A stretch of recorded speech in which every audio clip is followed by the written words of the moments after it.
கிறிஸ்துவுக்குள் பிரியமானவர்களே, கர்த்தராகிய இயேசு கிறிஸ்துவின் நாமத்தினால் உங்கள் அனைவருக்கும் என் அன்பின் வாழ்த்துதலை தெரியப்படுத்துகிறேன்.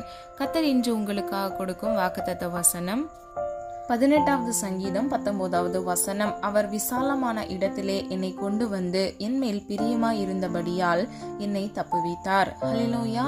பிரியமானவர்களே, கர்த்தர் உங்கள் மீது பிரியமாய் இருக்கிறார். ஆகவே சத்ருவானவன் இவ்வுலகத்தில் உங்களுக்கு விரோதமாக கொண்டு வருகிற எல்லா விதமான தற்காலிகமான போராட்டங்கள், பிரச்சனைகளில் இருந்து கர்த்தர் உங்களை தப்புவிக்கிறார்.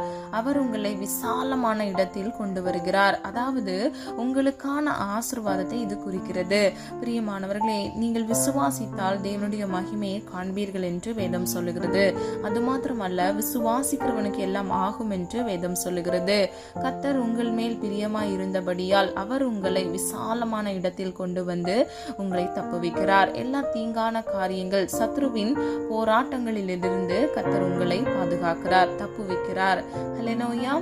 ஜெபம். அன்பின் பிதாவே, அப்பா, எங்களை கருத்தில் ஒப்பு கொடுக்கிறோம். அறிந்தும் அறியாம செய்த தவறுகளை மன்னிங்கப்பா. எங்களிடத்துல அநேக குற்றங்கள், குறைகள் இருக்கிறது, தயவாய் மன்னிங்க.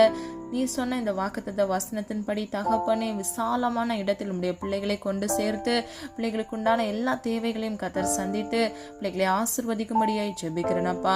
நீதிமான் பனையை போல் செழிப்பான் என்று சொன்ன வசனத்தின்படி ஒவ்வொரு பிள்ளைகளும் பனையை போல் செழித்தோங்கி வளர கிருபை செய்யுங்க.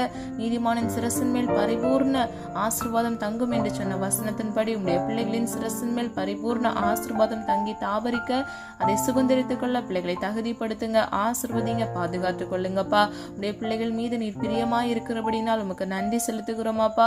எல்லா சத்ருவின் கண்ணிகளுக்கும், மறைவான போராட்டங்களுக்கும், தந்திரங்களுக்கும் நீர் அவர்களை தப்புவித்து அவர்களை பாதுகாக்கிறீர். அதற்காக நன்றி செலுத்துகிறோம் ஆண்டவரே. ஒவ்வொரு பிள்ளைகளையும் பாதுகாத்துக் கொள்ளுங்க. இம்மட்டும் காத்து வழிநடத்தி வந்த தேவன் இனிவரும் நாட்களிலும் அப்பா பிள்ளைகளை கண்மணி போல் நீர் பாதுகாத்துக் கொள்ளுங்க. ஒவ்வொரு பிள்ளைகளையும் ஆசீர்வதிங்க, பாதுகாத்துக் கொள்ளுங்க. உடைய நாமம் மகிமைப்படுவதாக. எங்களை தாழ்த்துகிறோம், வெறுமையாக்குகிறோம். மீட்பர் இயேசு கிறிஸ்துவின் மூலம் ஜெபிக்கிறோம் ஜீவனுள்ள நல்ல பிதாவே. ஆமீன். God bless you. லைக் பண்ணுங்க, சப்ஸ்கிரைப் பண்ணுங்க மற்றும் பெல் ஐகான் கிளிக் பண்ணுங்க.